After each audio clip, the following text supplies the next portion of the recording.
Je connais un pays fantasque, où les nuages sont habités, où la pluie dessine des rivages, où les cascades chantent du Mozart. Oh, mon âme sœur, on peindrait dans le ciel nos rêves fous, on graverait au fond des mers nos émotions, on sculpterait sur les hauteurs notre bonheur. Oh, pardon, mon âme, j'oubliais, de plomb est ta couleur.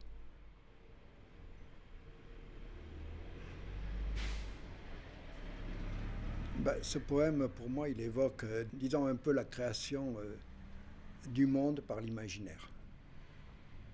On peut imaginer le travail d'un peintre, là. On peut imaginer le travail d'un écrivain. On peut imaginer le travail de l'émotion, en quelque sorte.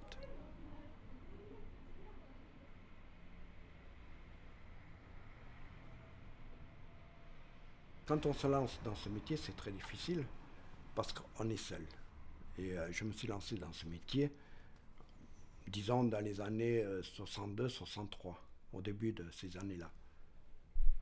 Et donc, c'était quand même difficile parce que quand on n'est pas connu, bon, il faut travailler, il faut avoir une technique superbe pour arriver à, disons, à avoir une clientèle. Si on n'a pas de technique, on n'a personne.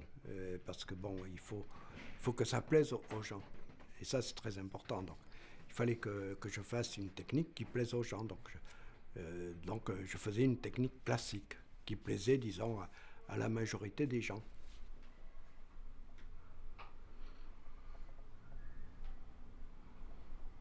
Dans les années 50, un jour, chez ma mère, j'ai trouvé une image d'un portrait de Rembrandt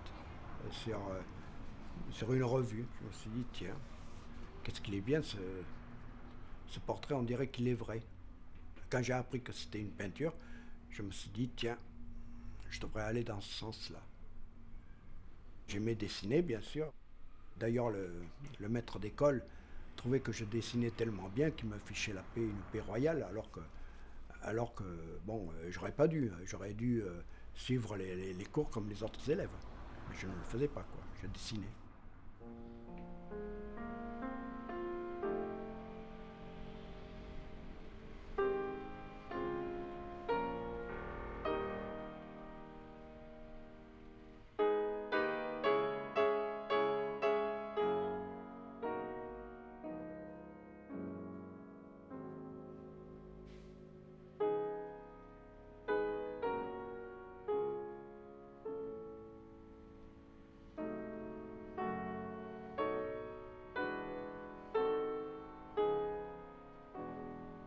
Mes sujets que je crée sont des doubles images. Et ces doubles images, elles apportent une autre vision quand on les regarde de loin. De loin, on voit un visage, et de près, on s'aperçoit que finalement, c'est autre chose. Et donc, ça devient du fantastique dans ce sens-là. Mais autrement, c'est du réalisme. Le mot fantastique est rajouté par rapport à la vision que l'on se fait du sujet.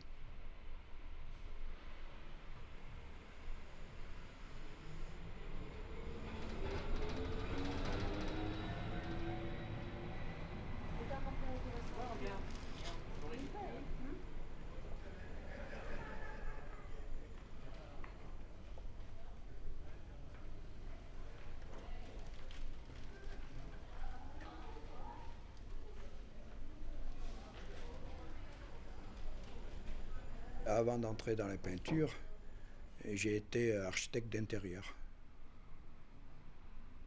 J'ai aidé mon patron, qui était un grand peintre. Je l'aidais dans son travail.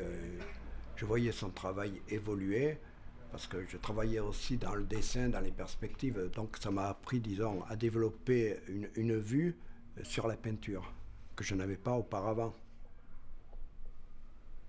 Celle que j'avais auparavant, c'était par des images. Mais c'était pas concret, quoi.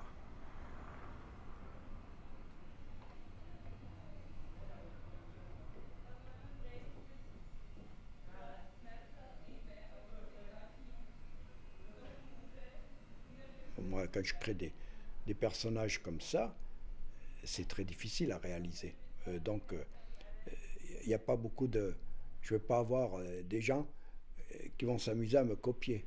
Ou alors ils vont le faire avec l'ordinateur, mais c'est très difficile. Ça, c'est l'esprit pur qui peut le faire, qui peut le créer.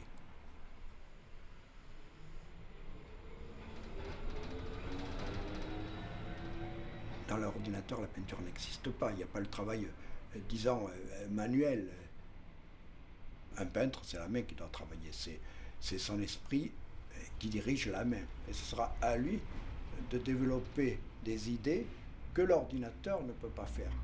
Donc, et c'est pour ça, bon, je crois que le vrai peintre s'en sortira toujours parce qu'il aura des idées que l'ordinateur ne peut pas avoir.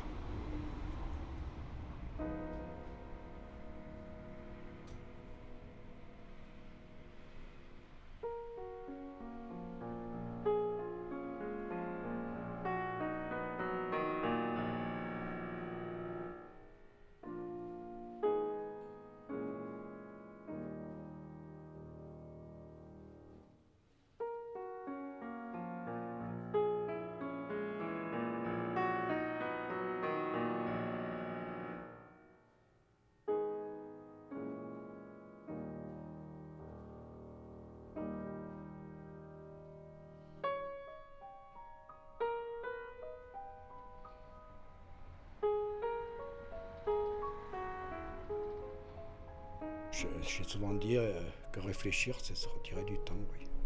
Un écrivain, quand il écrit, il se retire complètement du temps.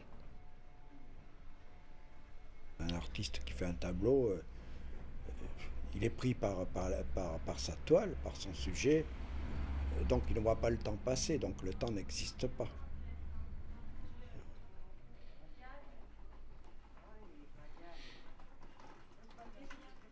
Il nous échappe le temps. Il est comme il est, il vient, on va avec, c'est tout.